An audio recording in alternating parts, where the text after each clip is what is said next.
अस्सलाम वालेकुम। SM news के साथ मैं हूं मुकद्दर रज़ा। SM न्यूज़ स्टूडियो में खुशामदीद। खबरों का सिलसिला बढ़ाते हुए हबशान करते हैं कराची से।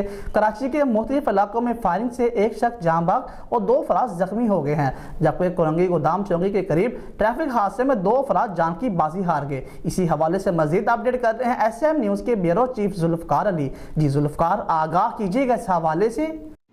जी बिल्कुल, मलीर के इलाके काला बोर्ड लासी पाड़ा के करीब घर में फायरिंग से 30 साला रोजलदीन वल्द मोहम्मद अकबर जाँ बहक हो गया। रेस्क्यू ज़राए का बताना है कि हलाक होने वाले शख्स की लाश को एम्बुलेंस के जरिए जनाह अस्पताल मुंतकिल कर दिया गया।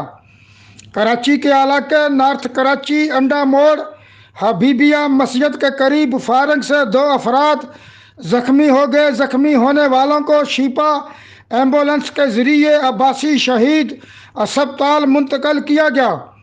इधर कोरंगी गोदाम चुरंगी के करीब ट्रैफिक हादसे में 2 अफराद जाँ बहक हो गए, जिनकी लाशों को शिपा एम्बुलेंस के जरिए जनाह अस्पताल मुंतकिल कर दिया गया। जी बहुत शुक्रिया जुल्फकार, तफसीलात से आगाह करने के लिए। अब तक के लिए इतना ही। मजीद खबरों के लिए देखते रहिए SM न्यूज़।